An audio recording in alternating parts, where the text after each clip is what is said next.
এটা দেখাচ্ছি, এটা আমার একটা কোল্ড ইমেইলের জন্য বানানো একটা N8N এর প্রজেক্ট। তো এটার মাধ্যমে আমি বর্তমানে রিচ আউটের কাজটা করতেছি। এখানে দেখতে পাবেন, এখানে 1154টা, এখানে 1144টা মেইল পাঠানো অলরেডি কমপ্লিট হয়েছে। এক একটা মেইল থেকে আমি 30টা থেকে 50টার মতো পাঠাই। তো এটা একবারে পাঠাই না, এটা করি কি প্রথমে 10টা পাঠাই, তারপর আবার অন্য মেইল দিয়ে 10টা, এভাবে পাঠানো শেষ হয়, তারপরে আবার ওই মেল থেকে 10টা। তো আমি এখানে আপনাদের দেখানোর সুবিধার্থে এটা ওয়েট টাইমটা 5 মিনিট করে দিচ্ছি। তো দেখেন এই পর্যন্ত আমার সেন্ড হওয়া আছে। তো আমরা দেখবো এগুলা সেন্ড হয় কিনা। আমি এখানে কোন মেল থেকে পাঠাই, আমি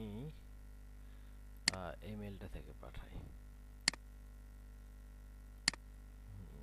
দেখি, এক্সিকিউট দিলাম, এখানে দেখবো যে এটা পাঠাতে পারতেছি কিনা।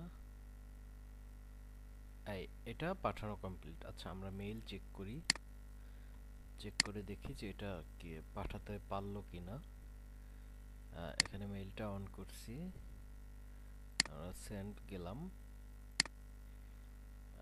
এইখানের মেইলটা দেখি আমরা, এবং এই মেইলটা দেখি, এটা অলরেডি এই 3টা পাঠাইছে। তো আমরা দেখি যে এই দেখেন এখানে 2টা আসছে, এই অলরেডি 4টা মেইল পাঠানো শেষ।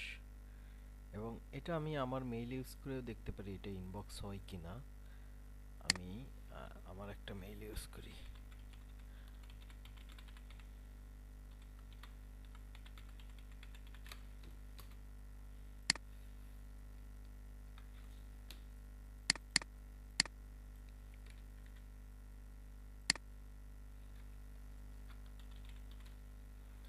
আচ্ছা, দেখি এই মেইলটা একটু লগ ইন করে নেই।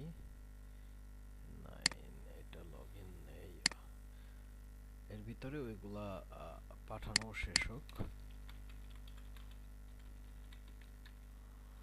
আচ্ছা, আমি অন্য জায়গা থেকে এটা দেখাচ্ছি, জাস্ট দেখি এটা পাঠাতে পারে কিনা।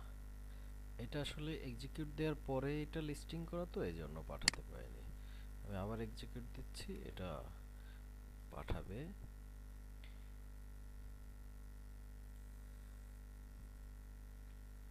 হ্যাঁ, এটা পাঠাইছে। আমরা এটা ইনবক্সটা চেক দেই।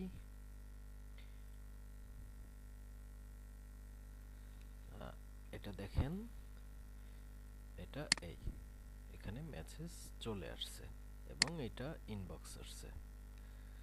তো আপনারা চাইলে এভাবে কোনো প্রকার সফটওয়্যার পারচেস না করেই এভাবেই করতে পারবেন, মেইল পাঠাতে পারবেন।